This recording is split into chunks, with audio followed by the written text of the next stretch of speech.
हमारे देश में जहां एक और जुडिशरी की भूमिका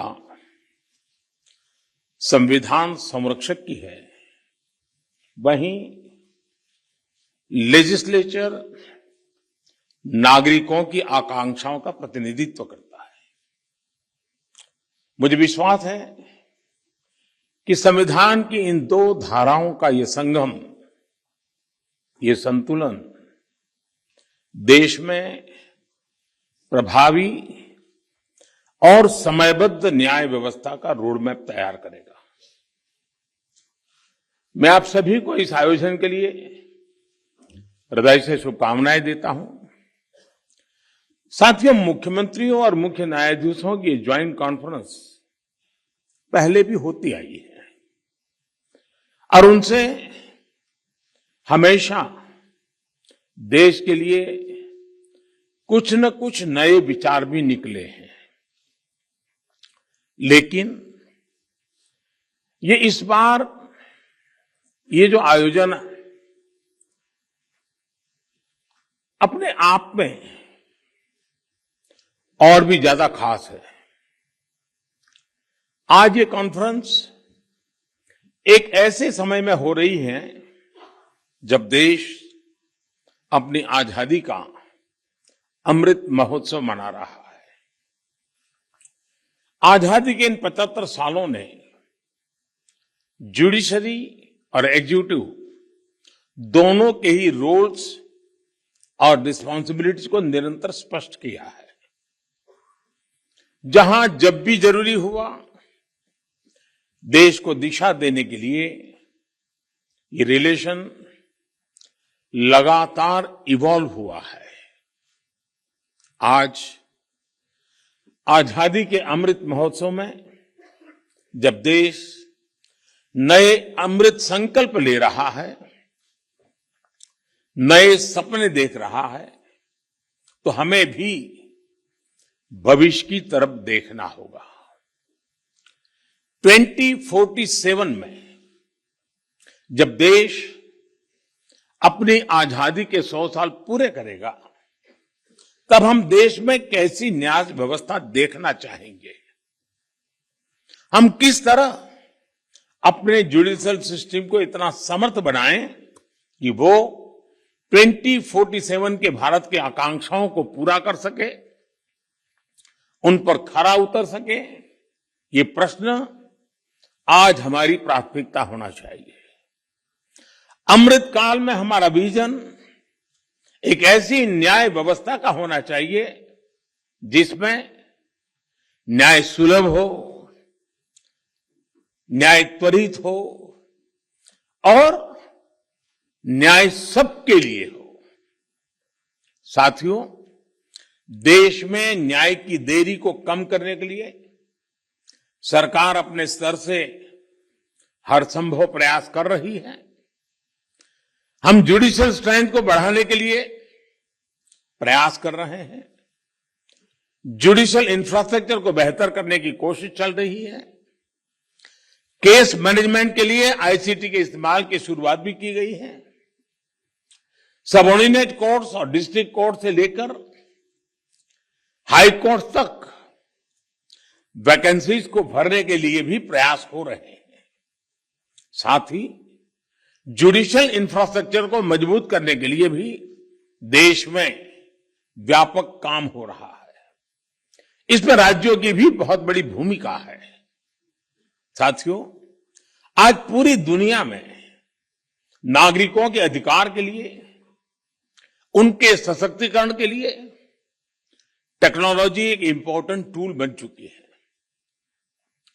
हमारे जुडिशियल सिस्टम में भी टेक्नोलॉजी की संभावनाओं से आप सब परिचित हैं। हमारे ऑनरेबल जजेस समय समय पर इस विमर्श को आगे भी बढ़ाते रहे। भारत सरकार भी जुडिशियल सिस्टम में टेक्नोलॉजी की संभावनाओं को डिजिटल इंडिया मिशन का एक जरूरी हिस्सा मानती है। उदाहरण के तौर पर ई कोर्ट्स प्रोजेक्ट को आज मिशन मोड में इंप्लीमेंट किया जा रहा है। सुप्रीम कोर्ट ई कमेटी के मार्गदर्शन में जुडिशियल सिस्टम में टेक्नोलॉजी इंटीग्रेशन और डिजिटाइजेशन का काम तेजी से आगे बढ़ रहा है। मैं यहां उपस्थित सभी मुख्यमंत्रियों और हाईकोर्ट के सभी चीफ जस्टिस से भी आग्रह करूंगा कि इस अभियान को विशेष महत्व दें, इसे आगे बढ़ाएं। डिजिटल इंडिया के साथ जुडिशरी का ये इंटीग्रेशन आज देश के सामान्य मानवी की अपेक्षा भी बन गई है। आप देखिए, आज कुछ साल पहले डिजिटल ट्रांजैक्शन को हमारे देश के लिए असंभव माना जाता था। लोगों को लगता था, लोग शक करते थे, अरे ये हमारे देश में कैसे हो सकता है। और ये भी सोचा जाता है इसका स्कोप केवल शहरों तक ही सीमित रह सकता है, उससे आगे बढ़ नहीं सकता है। लेकिन आज छोटे कस्बों और यहां तक गांवों में भी डिजिटल ट्रांजैक्शन आम बात होने लगी है। ये पूरे विश्व में पिछले साल जितने डिजिटल ट्रांजैक्शन हुए, उसमें से 40% डिजिटल ट्रांजैक्शन भारत में हुए हैं।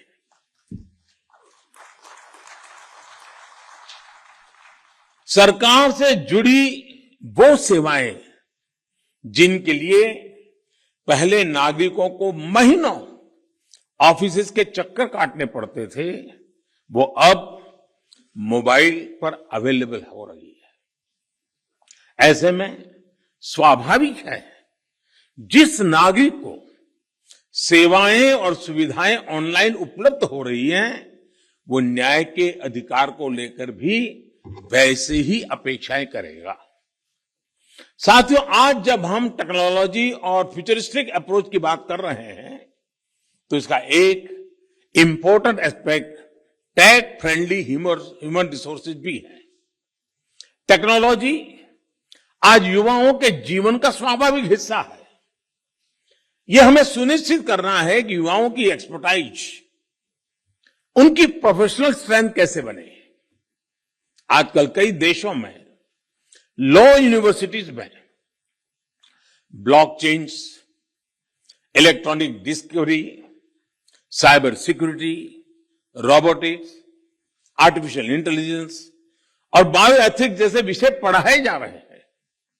हमारे देश में भी legal education in international standard के मुताबिक हो, यह हम सबकी जिम्मेदारी है। इसके लिए हमें मिलकर प्रयास करने होंगे। साथियों, हमारे शास्त्रों में कहा गया है, न्यायमूलम स्वराज्यम स्यात्, अर्थात किसी भी देश में स्वराज का आधार न्याय होता है।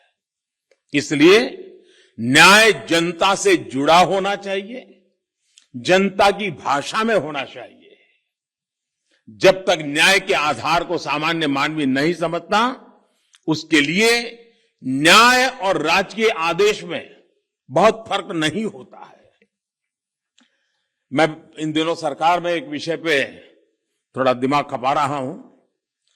दुनिया के कई देश ऐसे हैं कि जहां कानून बनाते हैं, तो एक तो लीगल टर्मिनोलॉजी में कानून होता है, लेकिन उसके साथ एक और कानून का रूप भी रखा जाता है, जो लोक भाषा में होता है, सामान्य मानवी की भाषा में होता है, और दोनों मान्य होते हैं।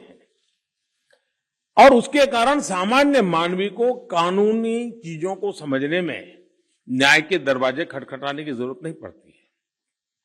हम कोशिश कर रहे हैं कि आने वाले दिनों में हमारे देश में भी कानून एक पूरी तरह लीगल टर्मिनोलॉजी हो, लेकिन साथ साथ वही बात सामान्य व्यक्ति की समझ में आए उस भाषा में, और वो भी दोनों एक साथ असेंबली में या पार्लियामेंट में पारित हो, ताकि आगे चल करके सामान्य मानवी उसके आधार पर अपनी बात रख सकता है। दुनिया के कई देशों में ये परंपरा है। अभी मैंने एक टोली बनाई है, वो उसका अध्ययन कर रही है। साथियों, हमारे देश में आज भी हाई कोर्ट्स और सुप्रीम कोर्ट की सारी कार्यवाही इंग्लिश में होती है। और मुझे अच्छा लगा, सीजेआई ने स्वयं ने इस विषय को स्पर्श किया, तो कल अखबारों को पॉजिटिव खबर का अवसर तो मिलेगा अगर उठा ले तो।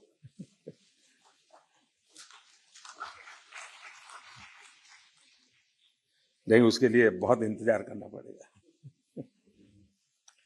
साथियों, एक बड़ी आबादी को न्यायिक प्रक्रिया से लेकर फैसलों तक को समझना मुश्किल होता है। हमें इस व्यवस्था को सरल और आम जनता के लिए ग्राह्य बनाने की जरूरत है। हमें कोर्ट्स में स्थानीय भाषाओं को प्रोत्साहन देने की जरूरत है। इससे देश के सामान्य नागरिकों का न्याय प्रणाली में भरोसा बढ़ेगा, वो उससे जुड़ा हुआ महसूस करेगा। अब इन समय हम एक कोशिश कर रहे हैं कि टेक्निकल एजुकेशन और मेडिकल एजुकेशन मातृभाषा में क्यों नहीं होना चाहिए। हमारे बच्चे जो बाहर जाते हैं, दुनिया की वो भाषा कोशिश करते हैं पढ़ करके फिर मेडिकल कॉलेज की, तो हम हमारे देश में कर सकते हैं। और मुझे खुशी है कई राज्यों ने मातृभाषा में टेक्निकल एजुकेशन, मेडिकल एजुकेशन के लिए कुछ इनिशिएटिव लिए हैं। तो आगे चल करके उसके कारण गांव का गरीब का बच्चा भी जो भाषा के कारण रुकावटें महसूस करता है, उसके लिए सारे रास्ते खुल जाएंगे। और ये भी तो एक बड़ा न्याय है, ये भी एक सामाजिक न्याय है। सामाजिक न्याय के लिए न्यायपालिका के तराजू तक जाने की जरूरत नहीं होती है। सामाजिक न्याय के लिए कभी भाषा भी बहुत बड़ा कारण बन सकती है। साथियों, एक गंभीर विषय सामान्य आदमी के लिए कानून की पेचीदगियां भी है।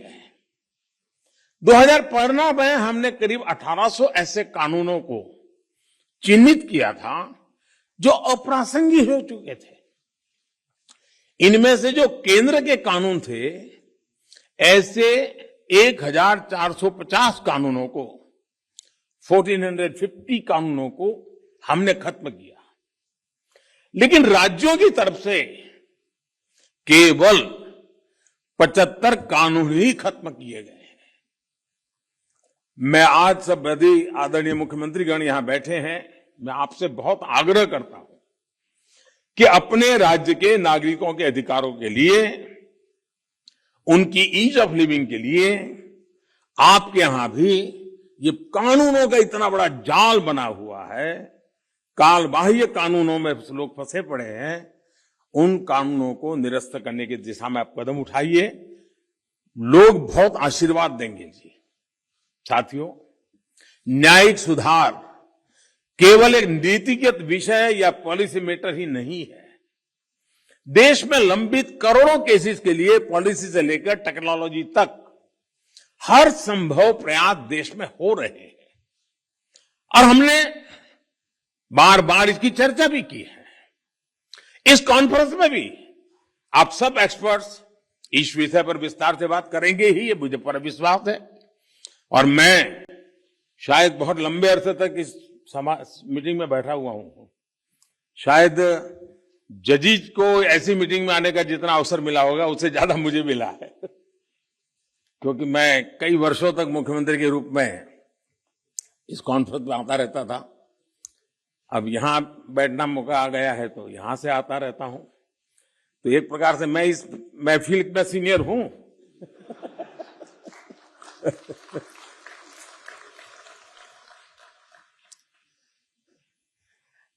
साथियों, इस विषय में जब मैं बात कर रहा था तो मैं मानता हूं कि इन सारे कामों में मानवीय संवेदनाएं जुड़ी हुई है। मानवीय संवेदनाओं को भी हमें केंद्र में रखना ही होगा। आज देश में करीब 3.5 लाख प्रिजनर्स ऐसे हैं जो अंडर ट्रायल है और जेल में है। इनमें से अधिकांश लोग गरीब या सामान्य परिवारों से।